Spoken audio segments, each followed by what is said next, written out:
ప్రణాళికలో భాగస్థులు, వారి ఆదర్శ జీవిత సాక్ష్యము నేటి స్త్రీలకు మార్గదర్శకం. సారా, రిబకా, రాహాబు, దెబోరా, రూతు, నయోమి విశ్వాస నిరీక్షణకు మాదిరి. నడుచుకుందాము వారి మార్గములో, క్రీస్తు సహపరిచారకులై సంఘ సేవలో సాగుతూ నడచిన వారి జీవితం ఈ తరముకే ఆదర్శం. బైబిల్లోని స్త్రీలు అను ఆధ్యాత్మిక కార్యక్రమంలో భాగంగా ఈ దినము బైబిల్లో నుంచి దెబోరా అను స్త్రీని గురించిన ధ్యానము మన మధ్యలో సుధారాణి గారు చేయబోతా ఉన్నారు. విని దీవించబడదాం.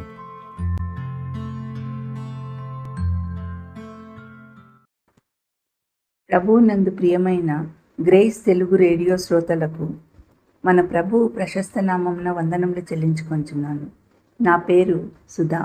నాకు ఈ అవకాశం ఇచ్చిన పాస్టర్ గారికి నా వందనములు. మనము ఈరోజు బైబిల్లోని స్త్రీలలో దెబోరాను గురించి ధ్యానించుకుందాము. ఆమె ధైర్యవంతురాలు, తెలివైన స్త్రీ. ఆమె కత్తి పట్టుకోలేదు కానీ యుద్ధానికి బయలుదేరింది. యుద్ధం చేయలేదు కానీ విజయాన్ని సాధించింది. అనేక సంవత్సరములు శత్రురాజు చేతిలో నలిగిపోతూ బాధించబడుతూ ఎంతో వేదనతో ఉన్నటువంటి ఇశ్రాయేలు ప్రజలందరినీ కూడా ఆనందింపజేసింది. వారందరూ నెమ్మది పొందడానికి దోహదమైంది ఈమె ఎవరో కాదండి, దెబోరా. బైబిల్ గ్రంథంలో ఎక్కువ పేరు సంపాదించిన స్త్రీ Deborah. She was an out standing women in the Bible. ఆమె ఒక ఆశీర్వదింపబడిన స్త్రీగా ఉంది. బైబిల్ గ్రంథంలో 2 దెబోరాలు ఉన్నప్పటికీ కూడా మనకు ఈ దెబోరానే చాలా హైలైట్ అయిందండి. ఆదికాండము 35:8లో ఒక దెబోరా మనకు కనపడుతుంది. ఆమె ఎవరంటే రిబ్కాకు దాదిగా ఇవ్వబడినటువంటి స్త్రీ అన్నమాట. అయితే ఆమె గురించి బైబిల్లో ఎక్కువగా ప్రస్తావింపబడలేదు. మరి మనం ధ్యానించబో దెబోరా ఎవరంటే న్యాయాధిపతులు 4:4లో ఈ దెబోరాను గురించి ప్రస్తావించబడింది. ఈమె జీవితము మన ఆధ్యాత్మిక జీవితాలకు ఎంతో గొప్ప పాఠాలను నేర్పిస్తూ ఉంది. ఒక స్త్రీగా జీవించింది కానీ అనేక మంది పురుషులకు సవాలుగా నిలిచింది. పురుషులు కూడా చేయలేనటువంటి అద్భుతమైన కార్యాలు ప్రభువు కొరకు చేసింది. రోషం కలిగిన స్త్రీగా నిలబడింది. ప్రియమైన శ్రోతలారా, ఈరోజు ఈ సందేశం వింటున్న ప్రతి స్త్రీ కూడా దెబోరా జీవితంలో ఉన్నటువంటి ఆధ్యాత్మిక గుణాన్ని కనుక నేర్చుకోగలిగితే, వాటిని అవలంబింపగలిగితే ఈనాటి తరానికి మనం కూడా ఒక దెబోరాలము కాగలుగుతాము. ప్రభువు కొరకు రోషం కలిగించే స్త్రీలు ప్రస్తుత సమాజానికి చాలా అవసరం. ప్రియమైన శ్రోతలారా, మనము న్యాయాధిపతులు 4వ అధ్యాయం చదివితే అక్కడ యాబీను అనేటువంటి ఒక కనాను రాజు చేతికి ఇశ్రాయేలీలు అప్పగింపబడతారు. ఎందుకు వీరు ఆ రాజుకు అప్పగింపబడతారంటే, వారు చేస్తున్న భయంకరమైన దుష్టత్వాన్ని బట్టి మాటిమాటికి దేవుని కార్యాలు వారు మర్చిపోతూ ఇరుగు పొరుగు జనాలతో కలిసిపోతూ విగ్రహ ఆరాధికులుగా మారిపోతూ వ్యభిచారకులుగా మారిపోతూ దేవుని భయం లేకుండా విచ్చలవిడిగా జీవిస్తున్న కారణం చేత కొన్నిసార్లు వారి స్వయంకృత అపరాధాన్ని బట్టి ఇశ్రాయేలీలు పరాయి రాజు చేతికి అప్పగింపబడేటువంటి పరిస్థితులు వస్తూ ఉండేవి. అలా వాళ్ళు 20 సంవత్సరములు యాబీను యొక్క చేతిలో నలిగిపోతారు. ఆ తర్వాత యాబీనుకు ఒక సేనాధిపతి ఉంటాడండి. ఆ సేనాధిపతి పేరు సిసేరా. అతనికి 900 ఇనుప రథాలు ఉంటాయి. కనాను రాజైన యాబీను కంటే ఈ సిసేరా ఇంకా బలాఢ్యుడుగా, క్రూరుడుగా ఉండేవాడు. ప్రజలను భయంకరంగా బాధ పెడుచున్నప్పుడు ఇశ్రాయేలీయులు చాలా బాధపడి కన్నీటితో ప్రభువుకు ప్రార్థిస్తారు. ఈ విధంగా ఇశ్రాయేలీయులు ఇంతగా బాధపరచు ప్రభువు దగ్గరికి వచ్చి ఏడ్చినప్పుడు దేవుడు వారి ప్రార్థనకు జవాబిచ్చాడు. మరి ప్రజలను మరి అప్పటికే 3 న్యాయాధిపతులు ఇశ్రాయేలీయుల ప్రజలను ఏల్తారండి. వారిని సన్మార్గంలో నడిపించడానికి ఎంతో ప్రయత్నాలు చేస్తారండి. ఇశ్రాయేలీయులకు మొదటి న్యాయాధిపతి ఎవరో తెలుసా అండి ప్రియులారా? ఒత్నీయేలు. రెండవ న్యాయాధిపతి యెషరు. మూడవ న్యాయాధిపతి షంగరు. తర్వాత దేవుడు వీళ్ళకు ఎవరిని న్యాయాధిపతిగా చేయాలి అని ఆలోచించినప్పుడు అంత గొప్ప సమాజంలో దేవునికి ఎవరు దొరికారో తెలుసా అండి? ఒక స్త్రీ దొరికింది. ఆమెనే దెబోరా. దెబోరాను దేవుడు ఎన్నుకొని వాళ్ళ ప్రార్థనకు జవాబుగా న్యాయాధిపతినిగా దేవుడు వాళ్లకు అందజేస్తాడు. మరి ఈ దెబోరా పాత నిబంధన కాలం నాటి మహిళ. అలనాడు ఏలియా, సమూయేలు ప్రవక్తలుగా పేరు పొందిన వారు. అలాంటి సమయంలో వీరు గొప్ప ప్రవక్తలుగా పేరు పొందిన అలాంటి సమయంలో దెబోరా మహిళా ప్రవక్తనిగా దేవుని వాక్కును ప్రజలకు అందించింది. అంతేకాదండి, దెబోరా ఇశ్రాయేలీయులకు న్యాయాధిపతిగా పనిచేసిన ఏకైక మహిళగా చరిత్రలో స్థానం సంపాదించుకుందండి. ఎంత గొప్ప విషయం అండి ఇది. మరి దెబోరా అంటే హీబ్రూ భాషలో తేనెటీగ అని అర్థమండి. మరి ఒక స్త్రీ సమాజాన్ని ఎలా నడుపుతుంది, స్త్రీ శత్రురాజులను ఎలా ఎదుర్కొంటుంది అనేది నేటి సమాజంలో చాలామందికి ప్రశ్నే కదండి. ఒక్క మాట చెప్తున్నాను వినండి. దేవుడు ఏర్పరచుకుంటే స్త్రీ అని లేదు, పురుషులని లేదు. ఆయన ఆత్మచేత ఎవరు నింపబడతారో వారు ఖచ్చితంగా వారిని ఆయన వాడుకుంటాడు. ఒకవేళ ఈ వాక్యం వింటున్న మీలో తారతమ్యాలు ఉన్నాయేమో, కానీ స్త్రీలని పురుషులని దేవుని దృష్టిలో ఆ తారతమ్యాలు లేవండి. దావీదు రాసిన కీర్తన 115:13 వ్రాయబడినట్లు, పిన్నలనేని పెద్దలనేమి తన యందు భయభక్తులు గల వారిని యెహోవా ఆశీర్వదించునండి. మరి పరిశుద్ధాత్మ దేవుడు మనకు దెబోరాని ఏ విధంగా పరిచయం చేస్తున్నాడంటే, న్యాయాధిపతులు 4:4 చదివితే, ఆ కాలంలో లప్పీదోతునకు భార్య అయిన దెబోరా అనే మాటను మనం చూస్తూ ఉన్నాం. ఇంత గొప్ప ఆధిక్యతను పొందుకున్న స్త్రీ, బైబిల్లో అత్యున్నత స్థానంను పొందుకున్న స్త్రీని దేవుడు ఎవరితో పరిచయం చేస్తున్నాడంటే, తన భర్త అయిన లప్పీదోతు ద్వారా పరిచయం చేస్తున్నాడండి. మరి ఈమె ఒక కుటుంబాన్ని కలిగినటువంటి స్త్రీగా మనకు పరిచయం చేస్తున్నాడు. మొట్టమొదటిగా దెబోరాలో ఉన్న లక్షణం ఏంటంటే, ఈమె సుబుద్ధి కలిగిన స్త్రీ అండి. ఈమె సుబుద్ధి కలిగిన స్త్రీ తన భర్తకు ఒక నమ్మకమైన భార్యగా మనకు కనపడుతుంది. భర్తను అన్ని విషయాల్లో ముందుగా పెట్టుకున్నటువంటి భార్యగా ఇక్కడ మనకు కనపడుతుంది. సామెతలు 18:22లో ఒక మంచి మాట ఉంటుందండి. భార్య దొరికిన వాడికి మేలు దొరుకును. అలాగే మనము చూస్తున్నామండి, సామెతల గ్రంథంలో ఇంకొక చక్కని మాట వ్రాయబడి ఉందండి. గుణవతి అయిన భార్య దొరుకుట అరుదు, అది ముత్యం కంటే విలువైంది. నిజమేనండి, గుణవతి అయిన భార్య ముత్యం కంటే విలువైందండి. కాబట్టి ఇక్కడ దెబోరా ఒక గుణవతి అయిన భార్యగా మనకు పరిచయం చేస్తున్నాడండి దేవుడు. ఇప్పుడు మరి భార్యను ఎందుకు ఇస్తాడండి భర్తకు అంటే, మా ఆదికాండంలో దేవుడు చక్కగా చెప్పాడండి. భర్తకు సాటి అయిన స్త్రీగా భార్యను చేస్తున్నాడండి దేవుడు. మరి ఇక రెండవ విషయానికి వస్తే, దెబోరా ఒక ప్రవక్తినిగా ఉంటూ ఉందండి. ఈమె ప్రవక్తినిగా అవ్వాలని అవ్వలేదు, కానీ దేవుడు ఏర్పాటు చేశారు. మరి తర్వాత ఈమె జీవితంలో కనబడుతున్నది ఏమిటంటే, ఈమె సరళ వృక్షం కింద కూర్చోవడం ఈమెకు అలవాటండి. సరళ వృక్షం అంటే డేట్ పామ్ ట్రీ అంటారండి, అంటే ఖర్జూర వృక్షం అన్నమాట. ఈ ఖర్జూర వృక్షము బైబిల్ గ్రంథంలో దేనికి సాదృశ్యమో తెలుసా అండి? కీర్తనలు 92:12 గమనిస్తే, నీతిమంతులు ఖర్జూర వృక్షం వలె పువ్వు వేస్తారు. కాబట్టి ఈ ఖర్జూర వృక్షము నీతిమంతులకు సాదృశ్యంగా ఉంది.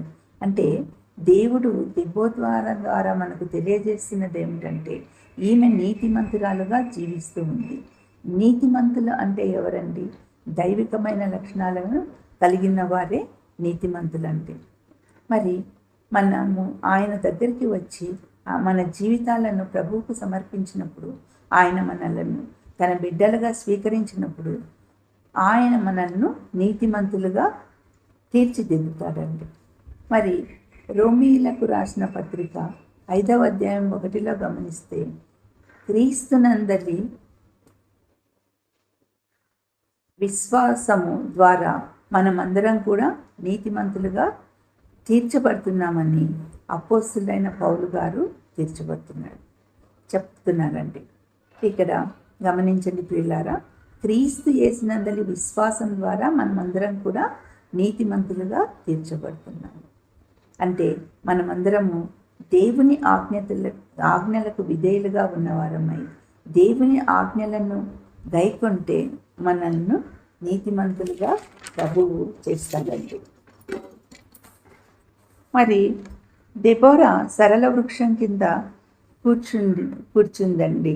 మరి ప్రతి స్త్రీ కూడా కూర్చోవాలి. ఎక్కడ కూర్చోవాలండి?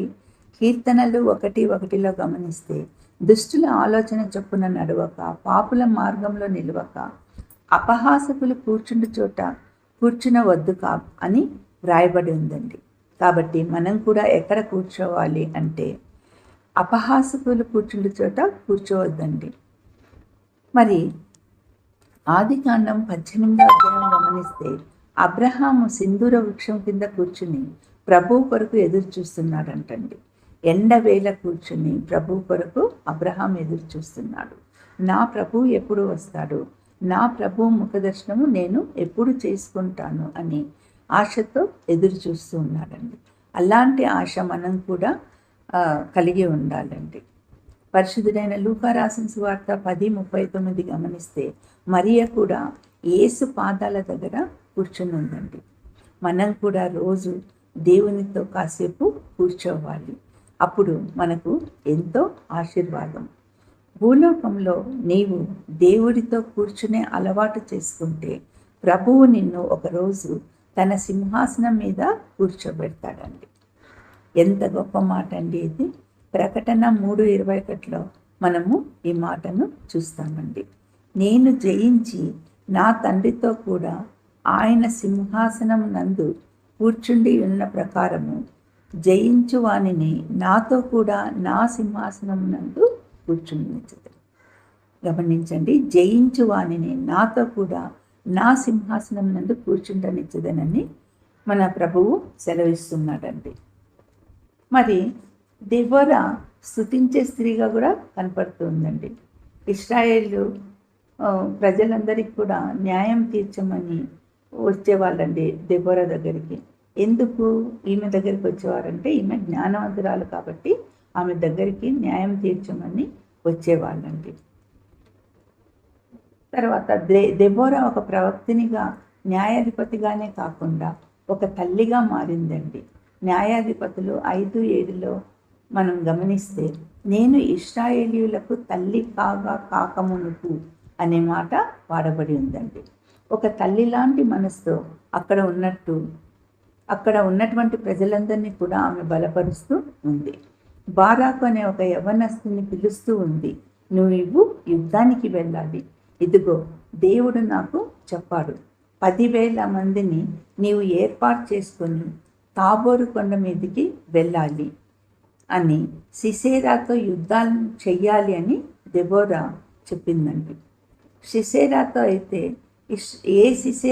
అయితే ఇశ్రాయేలీయుల ప్రజలు హింసించబడుతూ ఉన్నారు, ఆ సిసేరాను దేవుడు నీ చేతికి అప్పగించబోచున్నాడు. యాబీను రాజును దేవుడు మన చేతికి అప్పగించబోచున్నాడు. 10,000 మంది బలశాలులను, పరాక్రమములు అయిన వారిని ఏర్పాటు చేసుకొని బయలుదేరు అని బారాకుతో దెబోరా చెప్తుందండి. బారాకుకు పరాక్రమం ఉంది, బలం ఉంది, కానీ చాలా పిరికితనం ఈ యవనస్థంలో కనపడుతూ ఉంది. అమ్మా, నీవు రాకపోతే నేను యుద్ధానికి వెళ్ళనని బారాకు దెబోరాతో చెప్తున్నాడండి.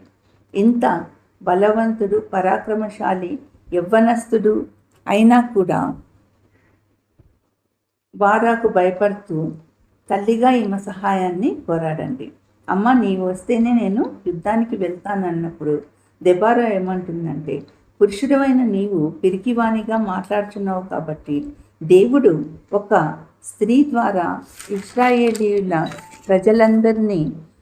ప్రజలందరికీ ఒక విజయాన్ని ఇవ్వబోతున్నాడని ఆమె ఒక ప్రవచనాన్ని చెప్తూ ఉందండి. ఆ ప్రవచనం ప్రకారమే జరుగుతుందండి. అంటే ఆ ప్రవచనము నెరవేరుతూ ఉందండి. మరి ఒక కొడుకుగా బారాకు ఆమెను సహాయం అడిగినప్పుడు తల్లిగా ఒక స్త్రీ ధైర్యవంతురాలుగా బారాకుతో పాటు యుద్ధానికి బయలుదేరుతుందండి. ఎప్పుడైతే సిసెరా దెబోరా తన మీదికి యుద్ధానికి వస్తుంది అని తెలుసుకున్నాడో 900 ఇనుప రథాలను తీసి తాబోరు కొండ దగ్గరికి వెళ్తాడు. అయితే దేవుడు అక్కడ అద్భుతమైన కార్యాన్ని చేస్తాడండి. దెబోరా పక్షంగా దేవుడు ఉండి దెబోరా పట్ల దేవుడు కార్యం చేస్తాడండి. ఎందుకంటే దెబోరా ప్రార్థించే స్త్రీగా ఉంది, జ్ఞానవంతురాలైన స్త్రీ కాబట్టి, దేవుని కొరకు కార్యాలు చేసే స్త్రీ కాబట్టి, యెహోవా నామం ప్రపంచమంతా మారుమోగాలనే కోరిక దెబోరాలో ఉంది కాబట్టి దేవుడు దెబోరా పక్షంగా యుద్ధం చేసి కార్యాలు నెరవేరుస్తాడండి.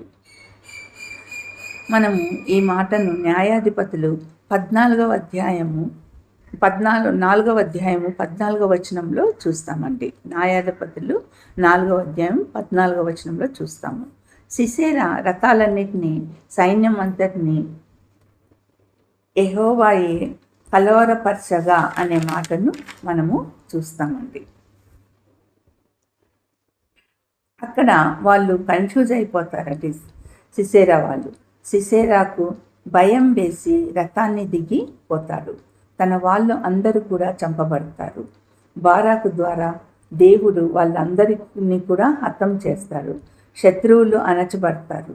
సిసెరా పరిగెత్తుకొని యాయేలు అనే ఒక స్త్రీ గుడారం దగ్గరికి వెళ్ళిపోతాడు.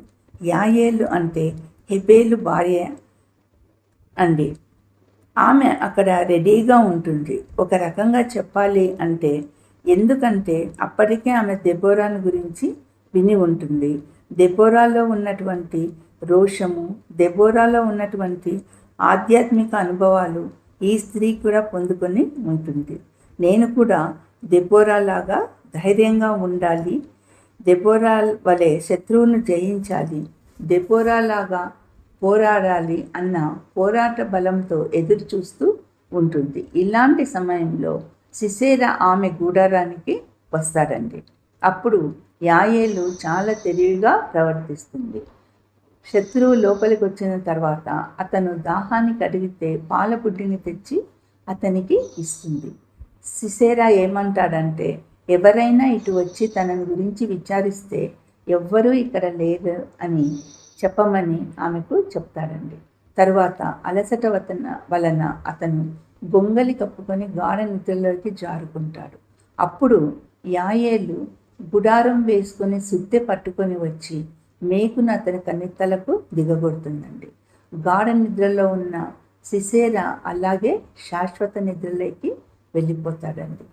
కాబట్టి సిసెరా మరణిస్తాడండి. మరి దెబోరా ప్రవచనం నెరవేరుతుందండి. ఒక స్త్రీ ఈయనను చంపివేస్తుంది. ఈ లోపల బారాకు వాళ్ళు అందరూ ఎదురు వస్తారు సిసెరాను వెతుక్కుంటూ. అప్పుడు యాయేలు బయటకు వచ్చి చెప్తుంది, ఇంకా మీరు వెతకవలసిన అవసరం లేదు, దేవుడు శత్రువులను మన చేతికి అప్పగించాడు, శత్రువైన సిసెరా చనిపోయాడు. మరి ఈ దెబోరా నాయకత్వంలో గొప్ప విజయాన్ని ఇశ్రాయేలు ప్రజలు చూస్తారండి. అంటే దెబోరా ఎంకరేజ్ చేసినటువంటి స్త్రీగా, ధైర్యాన్ని నింపే స్త్రీగా మనము చూస్తూ ఉన్నాము. ఈమె బారాకును ప్రోత్సహించి ధైర్యం చెప్పి వెన్ను తట్టి తను కూడా అతనితో పాటు యుద్ధానికి వెళ్ళి సిసెరాను చంపగలిగి వారిని ఓటించగలుగుతారండి. మరి ఈమె యుద్ధానికి బయలుదేరిన ధైర్యశాలిగా మనకు కనబడుతూ ఉందండి. మనం కూడా యుద్ధం చేయాలి ప్రియులారా. ఎవరితో యుద్ధం చేయాలి? సాతానుతో మనము యుద్ధం చేయాలి. మనము విశ్వాసంతో సాతానుతో పోరాడాలి, సాతాను మీద విజయాన్ని సాధించాలండి. మనకు విజయం ఇచ్చేది దేవుడే అండి. దెబోరా అనే మాటకు అర్థము తేనెటీగ, హనీబీ. తేనెటీగల ప్రత్యేకత ఏమిటంటే తెలుసా ప్రియులారా? అవి మనకు శ్రేష్టమైన ఆహారాన్ని అందిస్తాయి. అవి ఏమిటో తెలుసా? తేనె.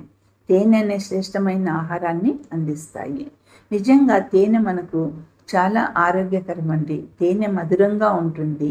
తేనెను సౌందర్య వస్తువులలో కూడా వాడతారు, ఆహార వస్తువుల్లో కూడా వాడుతూ ఉంటారు. మరి తేనె మన ఆరోగ్యానికి మంచిదని డాక్టర్స్ చెప్తూ ఉంటారు. ఈ తేనెను సంపాదించడానికి తేనెటీగలు ప్రతిరోజు కూడా కొన్ని కిలోమీటర్స్ ప్రయాణం చేసి వందలాది పుష్పాల నుండి మకరందాన్ని సేకరించి గదులలో తేనెను భద్రపరుస్తాయండి. ఒక్కొక్క తేనె పట్టులో 20,000 నుండి 50,000 వరకు తేనెటీగలు ఉంటాయండి. తేనె తుట్టను ఎంత అందంగా కట్టుకుంటాయండి ఆ తేనెటీగలు. వాటికి దేవుడు ఎంత జ్ఞానాన్ని ఇచ్చారండి.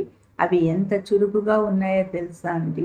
ఒక తేనెటీగ తన జీవిత కాలంలో 1 టీ స్పూన్లో 12వ వంతు తేనెను సమకూరుస్తుందంటండి. మరి ఈ దెబోరా కూడా అలా ఆశీర్వదింపబడిందండి. ఆశీర్వాదకారకంగా ఉందండి. ఒక పక్క కుటుంబాన్ని, ఒక పక్క సమాజాన్ని, ఒక పక్క దేవుణ్ణి, ఒక పక్క న్యాయాధిపతి స్థానాన్ని, ఒక పక్క ప్రవక్తినిగా, ఒక పక్క యుద్ధాన్ని, ఒక పక్క శత్రువులన్నింటినీ కూడా బ్యాలెన్స్ చేసుకుంటూ ఆమె సమాజానికి దీవెనకరంగా ఉంది. దెబోరా కాలంలో 40 సంవత్సరములు ఇశ్రాయేలు ప్రజలు నెమ్మదిని అనుభవించారు. దెబోరా సమాజానికి ఎంతో మేలు చేసింది. తన భర్తకు ఒక మధురమైన స్త్రీగా, పిల్లలకు ఒక ఆశీర్వాదకరమైన తల్లిగా, సంఘానికి సేవకురాలిగా, ఉపయోగకరమైన విశ్వాసిగా, అన్ని విషయాల్లో మేలుకరమైన స్త్రీగా ఉండగలిగింది. అలాగే మనం కూడా ఉండగలిగితే ఈరోజు దేవుడు మనల్ని కూడా ఆ దెబోరా వలె ఆశీర్వదిస్తాడండి. అవునండి, మనం కూడా మన భర్తకు మధురంగాను, పిల్లలకు ఆశీర్వాదకరంగాను, సంఘానికి ఆశీర్వాదకరంగా ఉండగలిగితే దేవుడు కూడా మనల్ని దెబోరాలాగా ఆశీర్వదిస్తాడు. దెబోరాను బట్టి దేవుడు ఎంతో ఆనందించాడు. అందుకే మన పరిశుద్ధ గ్రంథంలో ఆమెను గురించి వ్రాయించాడు. దెబోరా వలె నీవు కూడా అందరికీ ప్రయోజనకరంగా ఉంటావా? కష్టపడు, శ్రమపడు, చురుకుగా ఉండు, ఇతరులకు మరియు కుటుంబానికి మేలుకరంగా ఉండు. దేవుడు నిన్ను కూడా ఆశీర్వదిస్తాడు. చిన్న ప్రార్థన చేసుకుందామండి. ప్రేమ, నమ్మకం కలిగిన మా ప్రియ తండ్రి, ఈరోజు దెబోరా జీవితాన్ని మా ముందు ఉంచావు.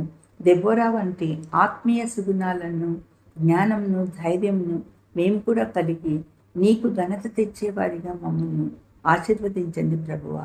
మా కుటుంబానికి, సంఘానికి, సమాజానికి ఉపయోగపడే స్త్రీలుగా మమ్మల్ని ఆశీర్వదించమని యేసు నామంలో ప్రార్థిస్తూ ఉన్నాం తండ్రి. ఆమేన్.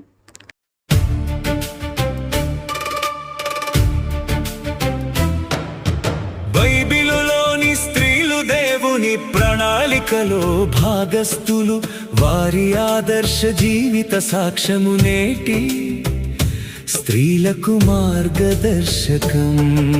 సారా, రిబకా, రాహాబు, దెబోరా, రూతు, నయోమి విశ్వాస నిరీక్షణకు మాదిరి.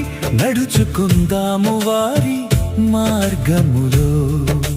క్రీస్తు సహపరిచారకులై సంఘ సేవలో సాగుతూ నడచిన వారి జీవితం ఈ తరముకే ఆదర్శం.